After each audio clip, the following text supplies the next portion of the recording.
करुणा सिंधु दीनबंधु जगत्पते गोपेश गोपिका कांत राधा कांत नमस्तुते। तप्त कांचन गौरांगी राधे वृंदावनेश्वरी वृषभानुसुते देवी प्रणमामि हरिप्रिये। वाञ्छाकल्पतरुभ्यश्च कृपा सिन्धुभ्य एव च पतितानां पावनेभ्यो वैष्णवेभ्यो नमो नमः। जय श्री कृष्ण चैतन्य प्रभु नित्यानंद श्री अद्वैत गदाधर श्रीवासादि गौर भक्त वृंद। हरे Krishna Krishna Krishna Hare Hare Hare Ram Ram Ram Hare Hare.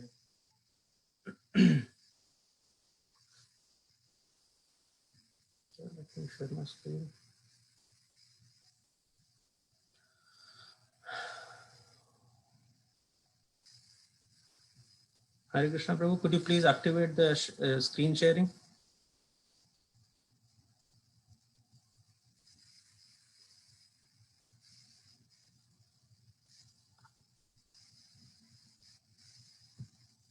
Thank you.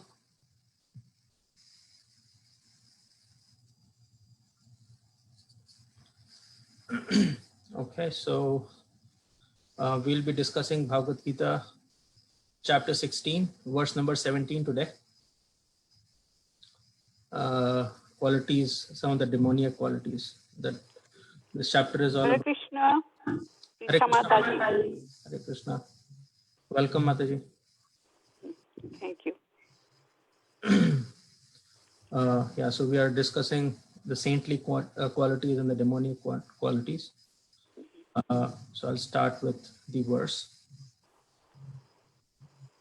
Atma sambhavita stabdha आत्मसंभाविता शुद्धा dhanman madanvita धनमानमदान्विता yajante naam yajnaste यजन्ते नाम यज्ञस्ते dambhana vidhi purvakam दम्भेन विधिपूर्वकम् atma sambhavita stabdha आत्मसंभाविता स्तब्धा dhanman madanvita धनमानमदान्विता यजन्ते नाम यज्ञस्ते युजन्ते नाम यज्ञस्ते दम्भेन विधिपूर्वकम् दम्भेन विधिपूर्वकम् आत्मसंभाविता स्तब्धा आत्मसंभाविता स्तब्धा Dhanman मदान्विता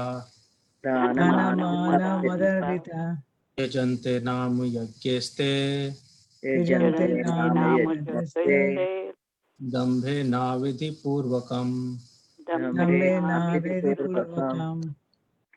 Would someone like to chant, please? Yeah.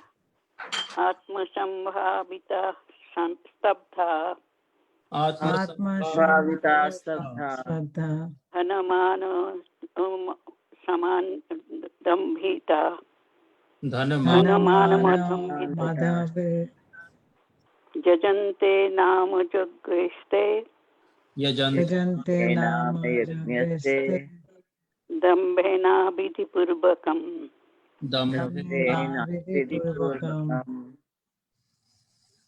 आत्मसंभाविता स्तब्धा आत्मसंभाविता स्तब्धा Dhanman मदान्विता धनमानमदान्विता यजन्ते नाम यज्ञस्ते यजन्ते नाम यज्ञस्ते दम्भेन विधिपूर्वकम् दम्भेन विधिपूर्वकम् आत्मसंभाविता स्तब्धा आत्मसंभाविता स्तब्धा धनमानमदान्विताः धनमानमदान्विता यजन्ते नाम यज्ञस्ते यजन्ते नाम यज्ञस्ते दम्भेन विधिपूर्वकम् दम्भेन विधिपूर्वकम्।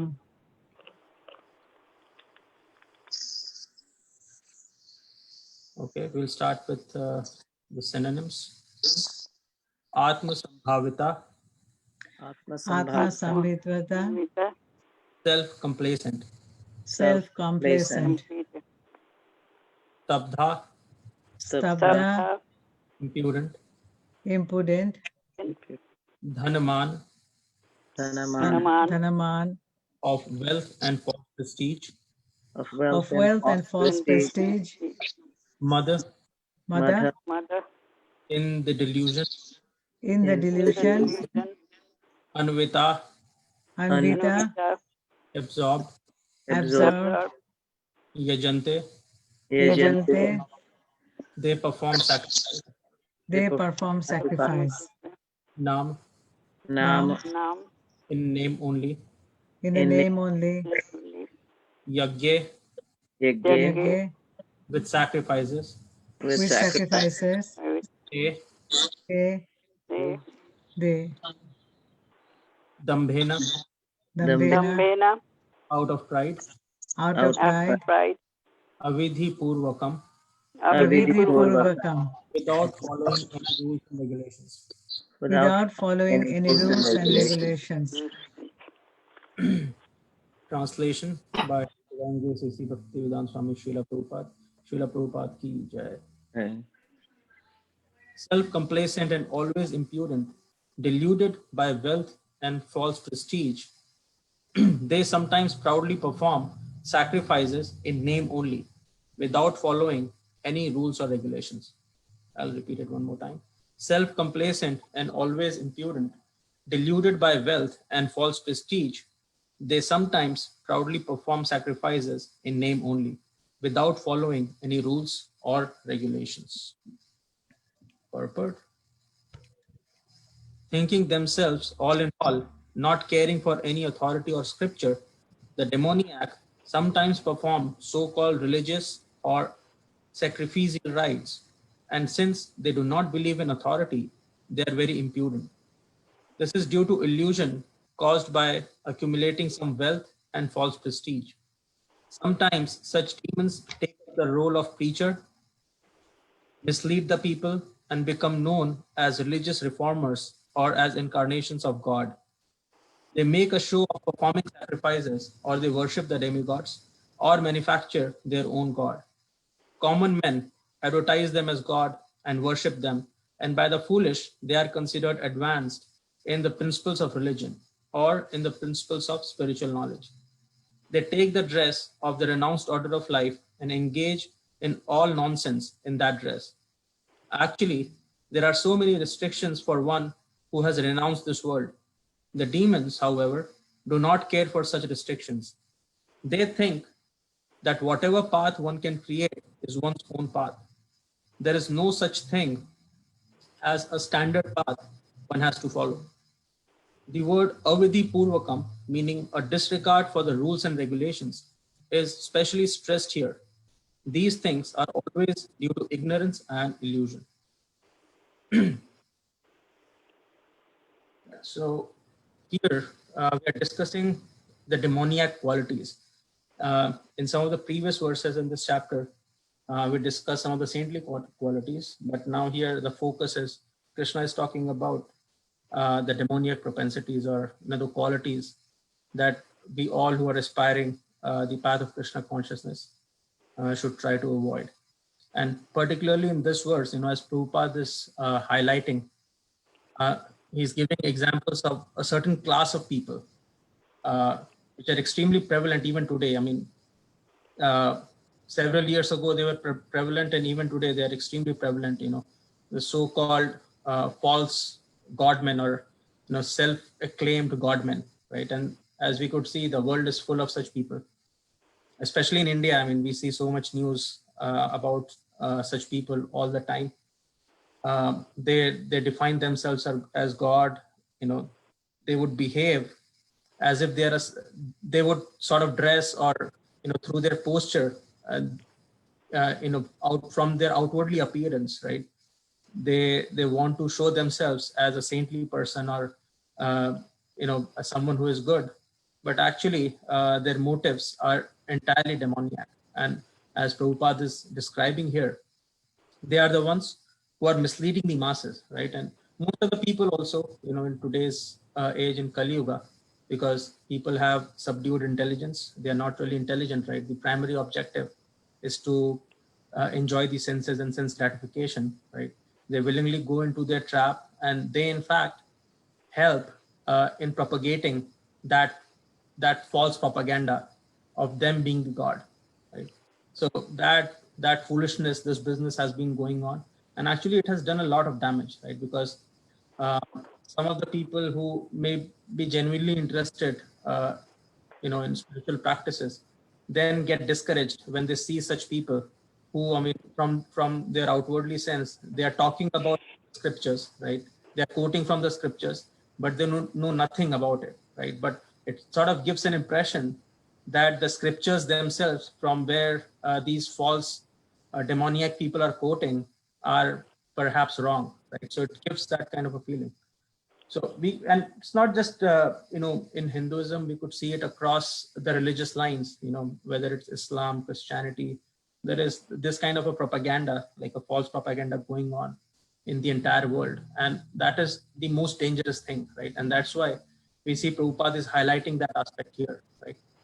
In terms of all of the demoniac activities there are, as Krishna is describing here, right? They are after wealth, they get delusional, right? They are after the false prestige, and they proudly perform all kind of sacrifices, but they hardly follow any kind of rules or regulations, right? So from an outwardly appearance, they may seem to be following the scriptures, but actually they do not have any regards for it, right? And they are misleading the masses, right? And they are doing a great damage to the society as a whole. And this world is full of such people. So for ourselves, the good thing is we should consider ourselves to be extremely, extremely fortunate that somehow we are able to sort of come out of the weeds or from such nonsensical attitude. We have not developed an inclination towards such people, but we are able to come out of that delusion. And we have, by the mercy of Krishna and by the mercy of Srila Prabhupada, we are connected to a very, very bona fide, authentic sampradaya, right? And we are following the religious principles the way they are meant to be, right? So in that context, we should consider ourselves to be extremely fortunate. And in a way, this is a symptom of higher intelligence, right? As it is described in Srimad Bhagavatam, Krishna Varnam, Tosha Akrishnam, Sango Pangastra Parshatam, Yagye Sankirtana Praya, Yajanti Hi Sumedasha. So in Bhagavatam, there is a very clear-cut description of Lord Sri Chaitanya Mahaprabhu, right?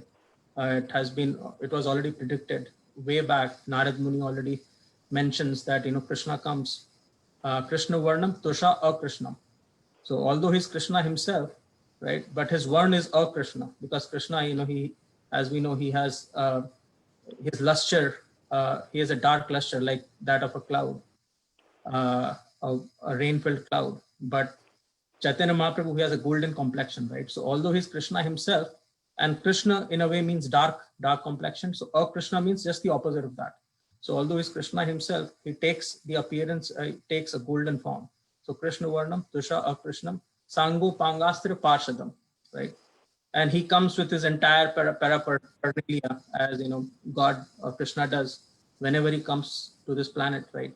He doesn't come alone, but he comes with all of his associates, all of his paraphernalia, right? And so does Chaitanya Mahaprabhu, as has been described in so many scriptures, Chaitanya Charitamrita, Chaitanya Mangal. There are so many associates of Chaitanya Mahaprabhu, right?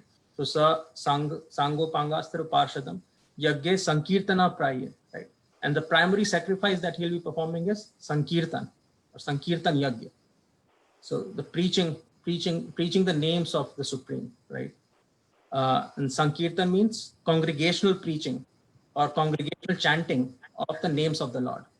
Yagya Sankirtana Praya, Yajanti Sumedasha.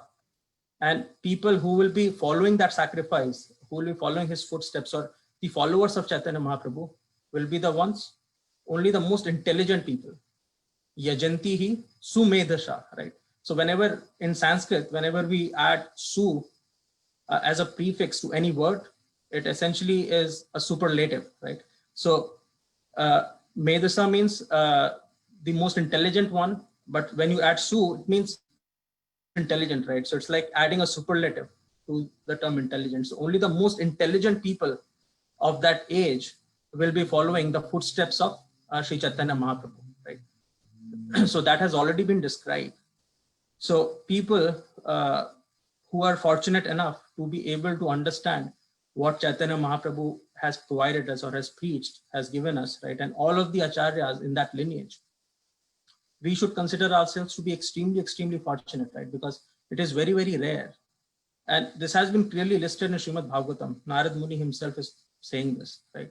So we should consider ourselves to be extremely fortunate that we have the intelligence to be able to understand what Sri Chaitanya Mahaprabhu is telling and we are following in his footsteps, or we have the inspiration, right, to follow his footsteps. So we should continue to do that, because otherwise, this world is full of people with demoniac propensities, right? And I mean, some of these demoniac propensities exist in some quantities in all of us. It's not like a totally black and white, right? But for us to be able to pursue Krishna consciousness is extremely, extremely rare, right? Manushyanam sahasreshu kaschad yatati siddhaye yatatam api siddhanam kaschan mam veti tatvata, Krishna is saying. Manushyanam sahasreshu. Sahasreshu means out of several millions and billions, out of so many people, out of so many, that too Manushya, not just because if you're not a human, our senses are not evolved enough, or the intelligence is not evolved enough to be able to grasp these concepts of, things like who am I, or who is Krishna, or what is our relationship to Krishna, right? We do not have, in the other forms of life or in other species, we do not really have that level of intelligence, right? But when we get this human form of life by the mercy of Krishna, and we have such evolved senses and intelligence to be able to understand these ideas, right, these concepts, even after getting that, Krishna is saying, Manushyanam sahastreshu, out of several, kaschid yatati siddhaye. Very, very few are actually aspiring for perfection. Kaschid yatati. Yatati means to endeavor, right? Very few. Kaschid means very few are endeavoring for perfection. Yatatam api siddhanam, and out of those few who are actually endeavoring for perfection, yatatam api siddhanam, kaschan mam veti tatuta.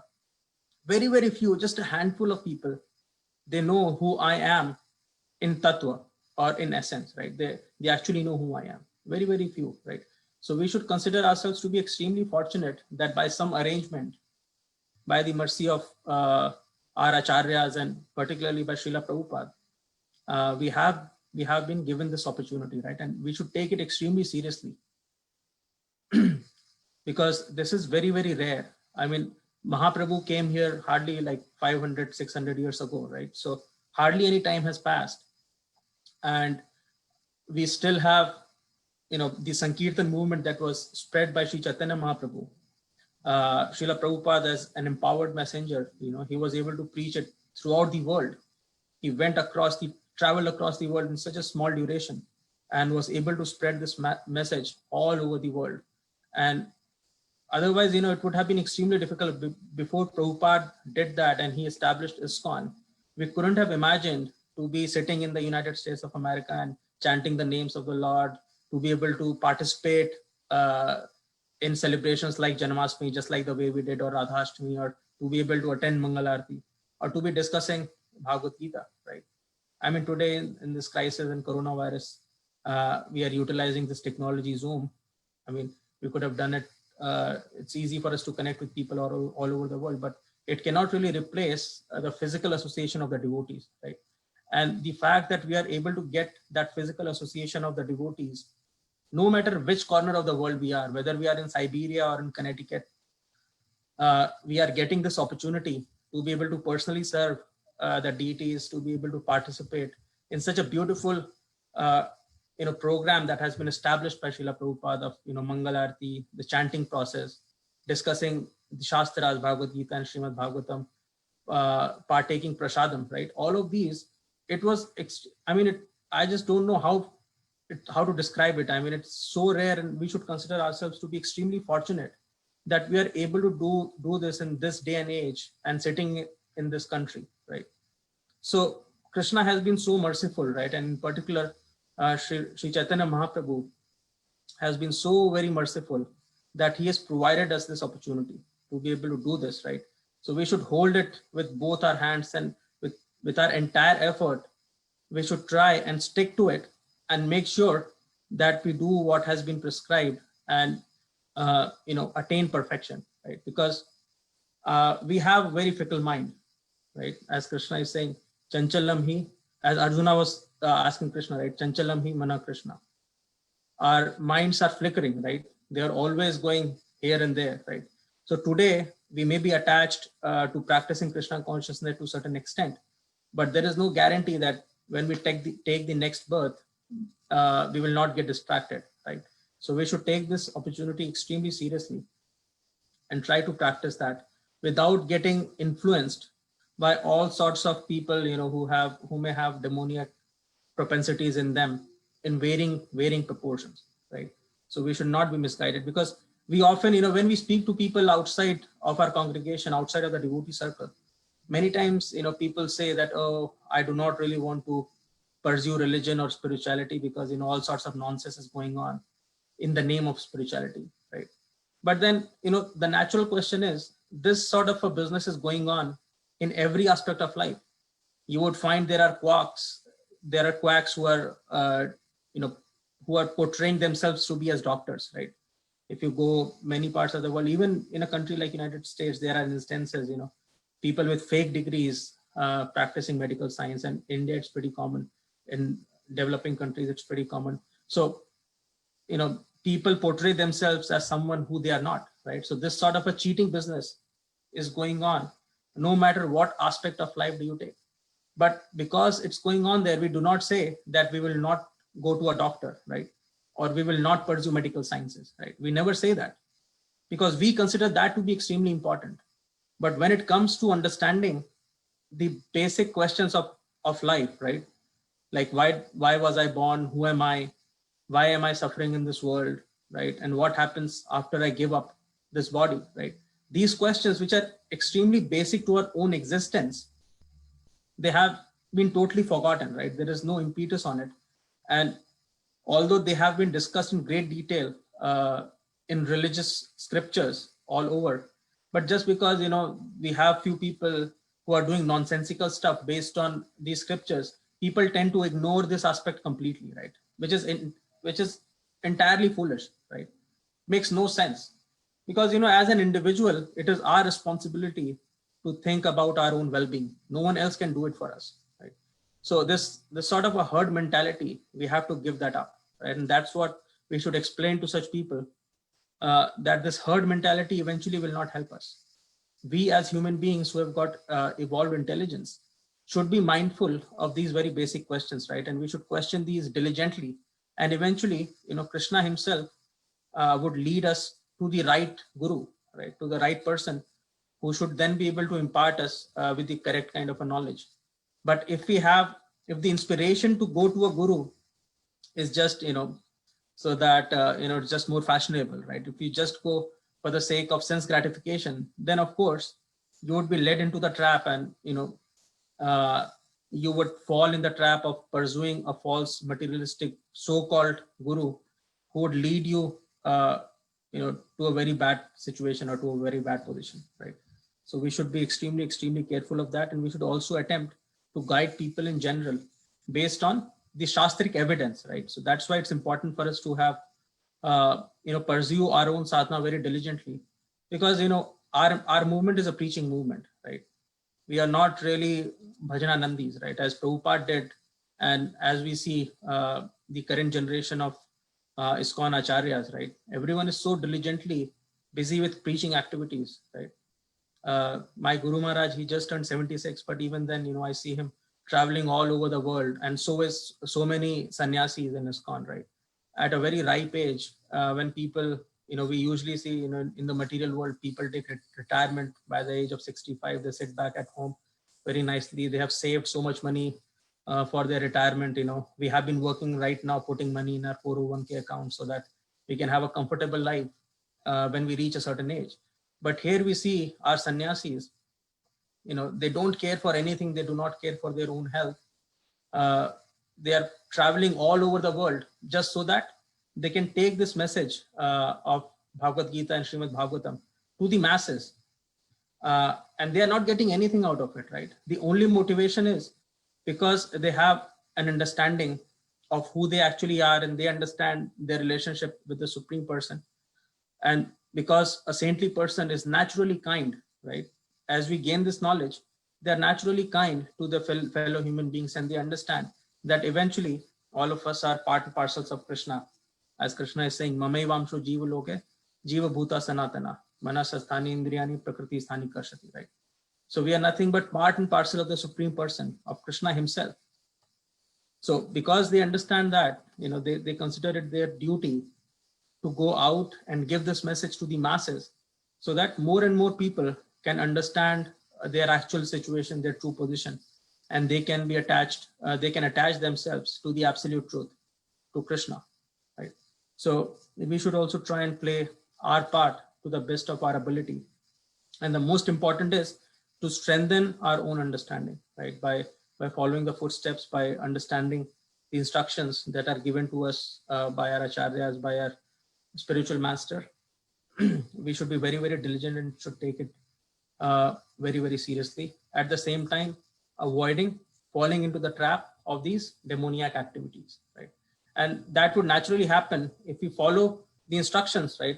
The entire system has been designed in a way so that we do not fall into this trap of attaching ourselves to demoniac propensities. I mean, some of these propensities, we could, if we look into ourselves, like when I was reading this chapter, I could relate a lot of what Krishna describes as demoniac within myself, right? I'm attached to wealth, I'm attached to accumulating wealth, all of these. After coming into ISKCON and hearing so much from the devotees, some of those propensities have kind of subdued a little bit, but still, they are there.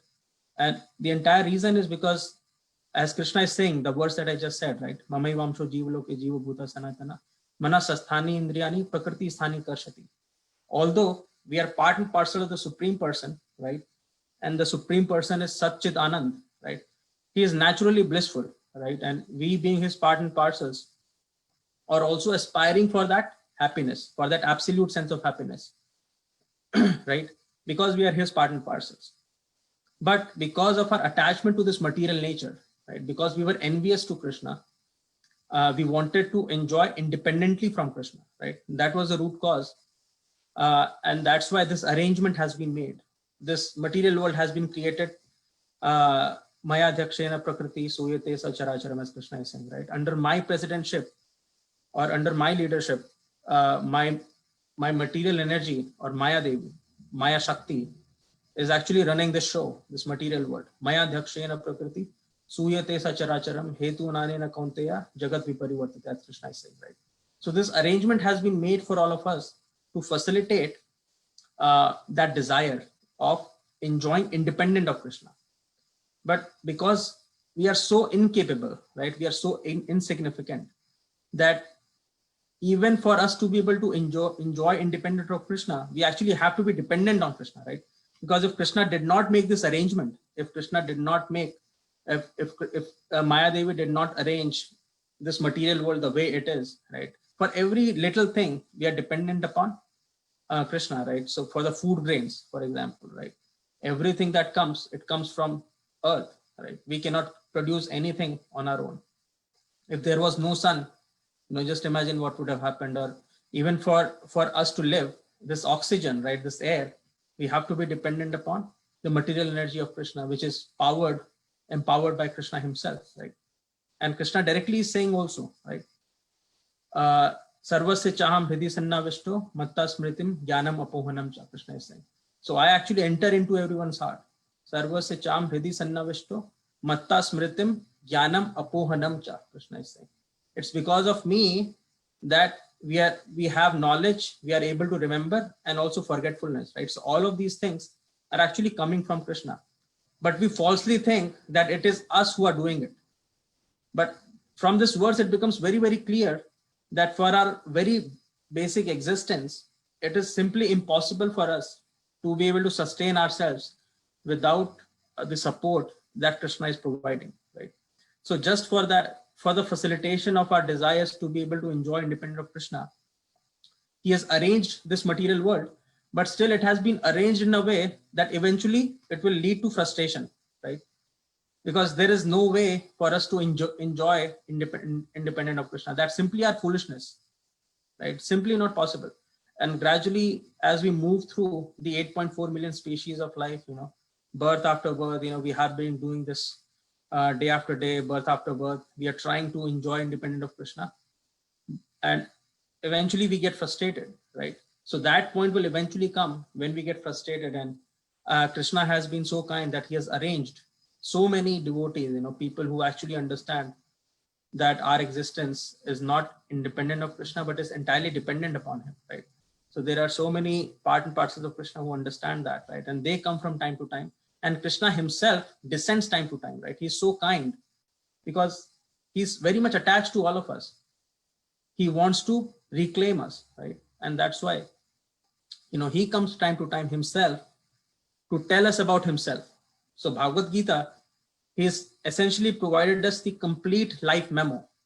It's like a manual. Just like you buy some machine from the market, right? It comes with a manual.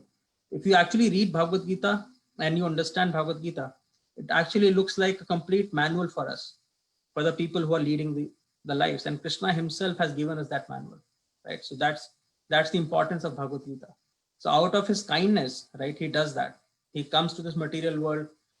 He does all sorts of pastimes so that we can be attracted to him, right? We get attracted when Krishna plays his flute, and we listen to his pastimes when he was like a kid and he was able to kill so many demons, right? He did all sorts of wonderful activities, right? And that helped devotees to get attracted to him, right? So he leaves no leaf unturned, no page unturned to make sure that he provides us ample of opportunity, several opportunities, in fact, that we may understand that eventually our dharma or sudharma is in serving, in engaging ourselves in the loving devotional service of Krishna, right? And only by attaching ourselves to the loving devotional service of Krishna, we can attain perfection, or the perfect state which all of us are endeavoring for, right? Savai pumsam paro dharmo tato bhaktir adhokshaje Haitu ki apratihata yayatma suprasidati, right? This verse from Srimad Bhagavatam very clearly lays out. Savai pumsam paro dharmo. Out of all of the dharmas, right, the topmost dharma for all of the entities in this material world, right? Savai pumsam, for all of the living entities. Paro dharmo. Paro dharmo means topmost, beyond everything else. And dharma is what? Dharma is a natural propensity. So Savai pumsam paro dharmo tato bhaktir adhokshaje. The activity that leads us towards the devotional service of Krishna. Ahetuki apratihata. And what kind of devotional service? Ahetuki means without any motives, without any material motives, right? We should not, it's okay if someone is not at all, attached to God, but if a person goes to God to ask something, he's much better than a person who does not even understand that there is a God, right? So that situation is much better. But our goal should be to pursue devotional service without any material motives, right? Ahetuki, without any hetu. Hetu means any material objective, right? So without any material objective, and apratihata. Apratihata means without any pause or continuous, right? Always. So we should be always engaged in our devotion, in pursuing the devotional service to Krishna. Ahaituki apratihata yayatma suprasidati. And when we do that, what would happen?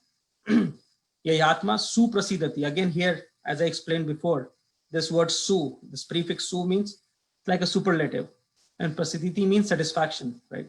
So only by doing this, we can be completely 100% satisfied. That's what this verse means, right? So that's what we all need to do. Which verse is this from the Bhagavatam? Which verse? Mataji, I do not exactly remember the verse number, but I'm sure Google, actually, I can Google while you're asking. Savai pumsam paro dharmo. Very nice. Yeah, I'd like to reflect on it if you can text me. Yeah, this is one of my favorite verses. This is 1.2.6, Mataji. 1, 2.6. Thank you.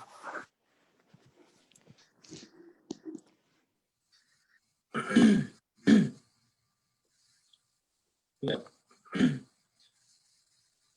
Also about talking about these demoniac activities. I remember an incident. I think it was the Cheshire Fall Festival.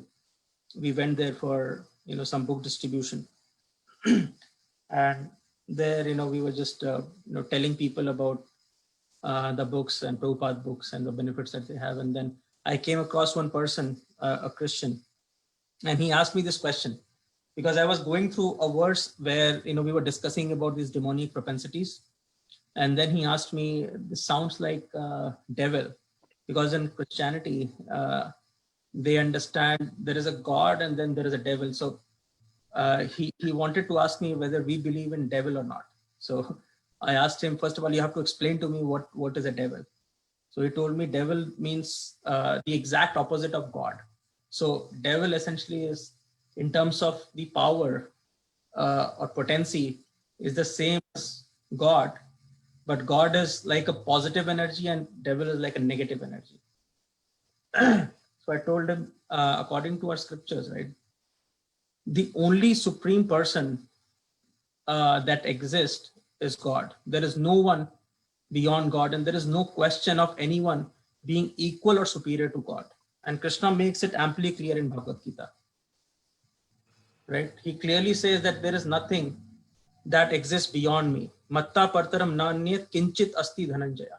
There cannot be anything more clear than this, right? Matta partaram. So matta means me, partaram means beyond.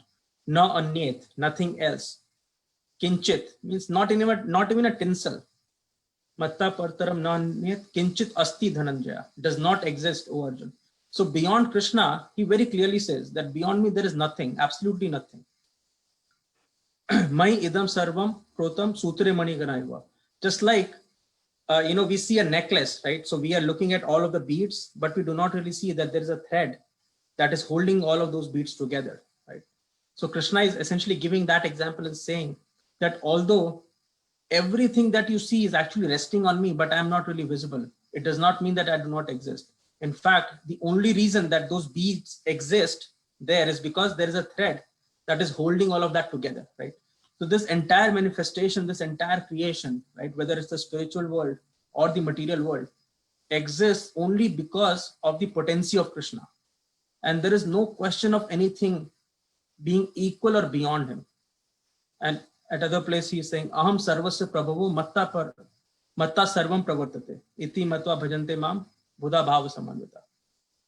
Aham sarvasya prabhavo, there cannot be anything more clear than this. He is saying, I am the complete proprietor.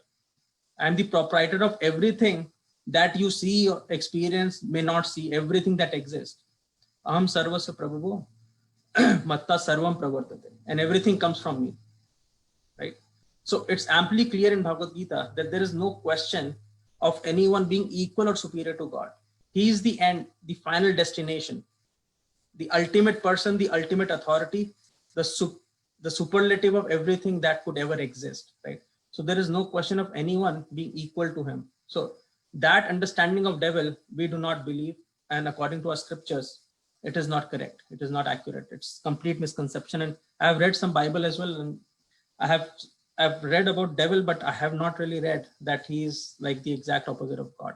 So what we understand about, there are propensities that could be devilish or demoniac, right? As has been explained here, right? And what is the root cause of those propensities then, right? So that's like a natural question. So when I explained this idea to him, he then wanted to understand, what's the root cause? If God is all good, then and everything is coming from God, then where do these demoniac propensities come? Are they also coming from God? Right? And that's a question that commonly comes, right? And it's important for us to understand that. So actually, I was listening to a lecture and Prabhupada was explaining when he was on a flight, a co-pilot asked this question to Prabhupada. And Prabhupada explains, right? Just like when you are facing the sun, you are in the light, but when you turn away from the light, you are in darkness, right? Or darkness does not have its own existence, but when there is no light, that results in darkness, right? So similarly, when we turn our backs to God, right, when we want to get away from God, that's when we fall into the trap of these demoniac activities or these demoniac propensities. And that makes complete sense, right? Because if you look at these propensities, right, false prestige, being proud, right, deluded, all of these indicate that we are away from the Supreme Person, or we are away from God, because we are envious of him, right? What's the meaning of false prestige, right? False prestige means I falsely think myself to be God. That's false prestige, basically, right? If I falsely think myself to be God, and that particular feeling would 100% be defeated down the line, right? So that's what is false prestige. So whenever we get away from God, that results in all of these demoniac propensities, right? It's like the natural outcome of that, because we start thinking falsely that we ourselves are God, which we are not, right? So because of living in that falsehood, all kind of misconceptions arise, and all of those misconceptions lead us into delusion. And from those delusion, our activities we start to behave like a demon because of those delusions, right? And delusion results from the fact of that false ego, right? When we misunderstand, instead of understanding that we are part and parcels of Krishna, we think that we are Krishna ourselves, right? And we want to be the Lord of everything. And because of that delusion, it leads us to all kinds of demoniac activities, and we start behaving in that sense, right? So that's basically the root cause. And then what's the solution to the demoniac activities? So basically, if you are in darkness, what's the solution? You just turn on the light, or you face towards the sun, let that sunlight into the room, right? So we just have to face towards Krishna, or we have to start following instructions of people who are already in light, and they can lead us to light or to God, basically, right? So by basically following the footsteps of our acharyas, by practicing the regulative principles, and whatever method has been prescribed by our acharyas to us, we gradually can get rid of all of these demoniac activities. And out of all of the methods that have been prescribed, the most subtle and most effective is chanting the names of the Lord, as has been described by Sri Chaitanya Mahaprabhu in Sikshastakam, Cheto Darpan Marjanam, Bhav Mahadavagni Nirvapanam, right? So as we chant the names of the Lord, this cleansing process automatically starts. Cheto Darpan Marjanam. Marjan means cleansing. Chet means heart, Darpan means mirror, right? So this mirror of our heart, because it is so full of all kinds of impurities, right? It's not pure. Actually, in reality, because we are part and parcel of Krishna, we are actually pure in the true sense. But because of our attachment to material energy of Krishna, we have developed so many impurities within us, right? And once we start chanting the names of the Lord, they act like a washing powder, right? They wash all of these impurities, right? And gradually they would enable us to develop a taste in chanting the names of the Lord and taking us back home, back to Godhead, right? So we have to very sincerely practice Krishna consciousness, and that would naturally lead reducing all of these demoniac propensities that are there within our hearts, right? So basically it's 7:45. I'll just quickly summarize the discussion today. So we discussed about some of the demoniac propensities, and Prabhupada particularly is pointing the widespread problem of people who portray themselves as saintly people but are actually demoniac. They're full of false prestige, they're deluded by wealth, and although they may seem to be performing sacrifices, but they do it just for the namesake and without following any rules and regulations, right? Just so that they can develop some of their followers who themselves want to get cheated, right? And they in turn propagate this falsehood or these false god, and this business of cheating is going on. So we have to stay away from such people, and we should consider ourselves to be extremely fortunate that by some arrangement we are in the family of Sri Chaitanya Mahaprabhu, and following the footsteps and the guidelines that have been provided to us by Srila Prabhupada. And now that we have this opportunity, we should understand that this is extremely, extremely rare. And by some arrangement, we have been provided this opportunity, and we should be very, very sincere and careful to not miss this opportunity, right? We have to diligently follow all of the instructions and the path that has been given to us while performing our day-to-day activities. We should sort of, try to create a lifestyle for ourselves so that it becomes congenial or easy for us to follow these instructions. And gradually we can get rid of any kind of demoniac activities, and that would eventually lead us to the perfection of life. So thank you all so much for listening to me for so long. I know some of it probably would not have made sense. So if you have any questions, I'll be happy to try to answer.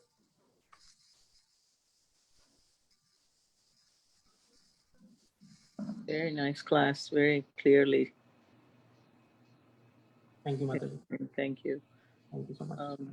But you did say one thing that that this material world is built to be frustrated, which for most of us, I agree. But not everyone is frustrated. I mean, we know people who are very comfortable and even like pious people, you know. I mean, you hear of the Ambanis and the Mittals and things like that. So it's not necessarily built for frustration for everyone. Yeah, that's a very good point, Mataji. And thank you for asking that question. And also thank you for taking the name of Ambani, because it becomes easy for me to explain now, because as we know, the younger brother Anil Ambani is not really in a very good situation right now. So at some point, he was in a very comfortable state and he was very rich. But as we know, there are bankruptcy proceedings going on against him, right? So that's, although, at a temporary point in time, for a certain amount of time, we may think that, everything is hunky-dory and, we are enjoying lives. But there is no guarantee that that situation would always stay. In fact, it is guaranteed that it will not stay, right? Because everyone has to die. And at the time of death, the material objects or material facilities that are giving us that kind of a pleasure, we are 100% sure that they are not going to go with us, right? They're going to stay here. And in fact, they will be inherited by someone else, right? Just like in the case of Ambani, his father, Dhirubhai Ambani, did all of the hard work and then eventually died of heart attack after creating this wealth. And now his sons inherited that. And one of the sons, just lost everything, whereas the other son is doing pretty well and he has accumulated more wealth, which is now in the process of being inherited by his children, right? So that's the business that's going on here, right? We create a lot of wealth, but eventually we have to give it up. And that's like a universal truth, which no one can deny. So no matter how comfortable we may seem, but an intelligent person should understand that eventually this is all temporary, right? This is not the real solution, because the real problems are birth, death, old age, and disease, right? These four are the primary problems of life. Amount of wealth can solve these four problems. Only by understanding this aspect of our lives, by understanding that these four are the primary problems and we have to find a solution to them, a person is considered to be truly intelligent and can actually find a true solution. So, yeah, I mean, ultimately everyone gets frustrated no matter what, I guess. But it seems like some people live pretty comfortable lives throughout their whole life. You know what I'm saying? In a sense, even though they have to leave it when they die, that they have to understand that. And some people, even through their wealth and good fortune, are pious and still are. It's not that they're not God conscious, Absolutely. So in a way, I was trying to actually evaluate if they are more fortunate or we are more fortunate. I actually consider ourselves, we are more fortunate than them. Because in fact, Srila Prabhupada made a very nice statement. He, I think in San Francisco, he was talking to the hippies, and he said that most of your government considers you as like really useless people, and not really beneficial to society. But I actually consider yourselves very valuable because you are very frustrated in life. And you're ready to take up this process. So I actually consider yourselves very valuable, unlike your government, he says to them. So in a sense, I think we can consider those who are really frustrated in life and are taking to Krishna consciousness and wanting to go back to Godhead as more fortunate than the Ambanis and the Mittals. Yeah, absolutely, Mataji. You are actually right. In fact, based on my understanding of what I've read, it's a very good situation if we are, not too much into material misery and also not too much into material opulence, right? So somewhere in the middle, because that's like a balanced kind of a stage where there is not so much distraction, right? So actually, Right, but we well, you still have the ability to Right. execute Krishna consciousness. You know? Exactly. So what's really important is whether we are poor or rich doesn't really matter to that extent. But what matters is if we are able to execute devotional service Mhm. appropriately or not. Right? Right. There is one of this actually Sri Shankaracharya, right? Bhaj Govindam. There is one verse there which I really like. Yoga ratova bhoga ratova sanga ratova sanga vihina yasya brahmani ramate chittam nandati eva. So basically what it means is by hook or crook, it doesn't matter how you do it. The only objective should be to attach oneself to Krishna. And if you are able to do that, nothing else really matters, right? So whether Right. And if you want to do it, it also says there's no impediment to Krishna consciousness. You know, there's no impediment to executing devotional service if you are inclined to do it. You know, absolutely, yeah, you and can do it in any situation, even in the worst of situations, you can still, execute Krishna consciousness. absolutely, Even in your mind, we have stories where devotees have done it even in their minds. You know. exactly, and that's the beauty of Krishna consciousness, right? I mean, it's something to which there is no impediment. It could be done. It basically, chanting, right? Chanting the names of the Lord. We don't even have to speak out, even if we are chanting mentally or very politely. It's something so simple that could be done. All of the practices that are there, there is hardly anything, right? It's very easily done. Susukham kartum avyayam, as Krishna is saying, right? It's very wonderfully performed, and avyayam means it's never lost, right? So even though we may lose our material wealth or worldly wealth when we die, but whatever progress we make in our devotional lives, that goes with us onto the next birth. So absolutely, that's the beauty of it, right? So no matter in what situation of life we are, Krishna consciousness is so nice that it could be performed. And the best situation is no matter from a material standpoint where we stand, but if we are motivated to pursue Krishna consciousness sincerely, right, by the arrangement that has been made for us by Srila Prabhupada, if we stay in touch of the devotees, right, Mhm. really, all of us will be reaching that same goal. The amount of wealth that I have today, we know it's temporary, right? It's going to stay for a few years and then it's going to go. But whether a person has no money or someone is very rich, if both of them are pursuing Krishna consciousness, they are equally good. It's not that you would disqualify the rich person just because he's rich. There used Right. like Maharaj Amrish, Bhagavatam is full of examples of Mhm. who were like super rich. They were the king of the entire planet, of the entire world, and they were the greatest of the devotees, right? And we also have the story of very poor people like Sudama Brahman, who was a friend of Krishna, right? He was extremely poor, or Right. either in Chaitanya Charitamrita we get the example of Kulavechi Sridhar was extremely poor, but they were such nice devotees of Krishna, right? So we have all sorts of examples. Yeah. So in any condition, as you said, yeah. What matters is by hook or crook, doesn't matter how to do it. We just have to somehow be attached to practicing the devotional service. Yeah, and I think in Bhagavad Gita there is a verse in the 10th chapter, I believe, Yajnanam Japa Yajna, that Yajnaham, that Krishna is, among Yajnas, he is actually Japa Yajna, Right. So in this age, Krishna says he is himself, that chanting, the sacrifice of chanting is himself. Absolutely. And such a great yajna, we can do it anywhere. We can do it on the bus, we can do it, Absolutely. So in the slum-like world, we can still do it anywhere, Exactly. Yep. No doubt, Mataji. Yeah, he's like Yoginam api sarvesham madgadenantaratmana Shaddavan bhajate yomam Same yuktatmo mata. Krishna is saying here too, He's saying people, bhajate is the word that he's using, right? Or who are engaged in bhajan of Krishna. Bhajan essentially means devotional service, primarily through chanting. So definitely, I mean, the path that we have been prescribed or given is the topmost, and there is no doubt about it, right? I mean, throughout scriptures, we get so many instances. Even Shankaracharya is saying that, right? In Bhaj Govindam. Bhaj Govindam, Bhaj Govindam, Govindam Bhaj Murumate, Naam Smarnat Anya Upayam, Nahi Paschamu Bhavtarne.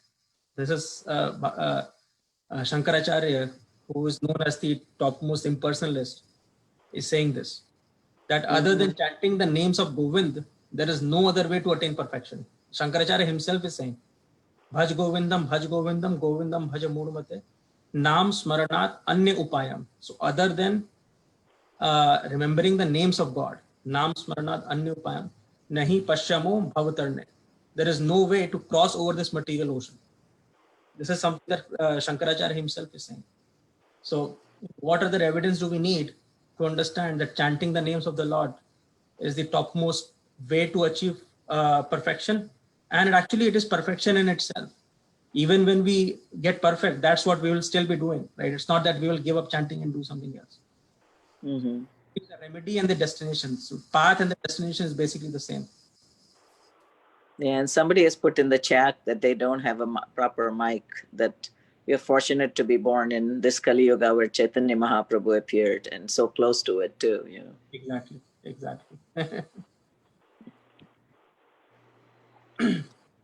Thank you. Thank you, Prabhuji. And we learned that there's nobody above Krishna, and Krishna is the ultimate. So we have to chant his name to get perfection. That's about it. Thank you so much, Mataji, for summarizing. Yes, thank you. Thank you, and have a nice night. You too. Hare Krishna. Hare Krishna. I think we are 7:58. We are pretty close to 8 o'clock. So thank you all so much for participating today in Bhagavad Gita discussion. Vancha Thank you. Kasha,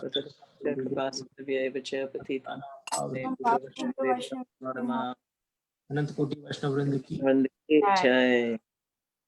Hare Krishna. Hare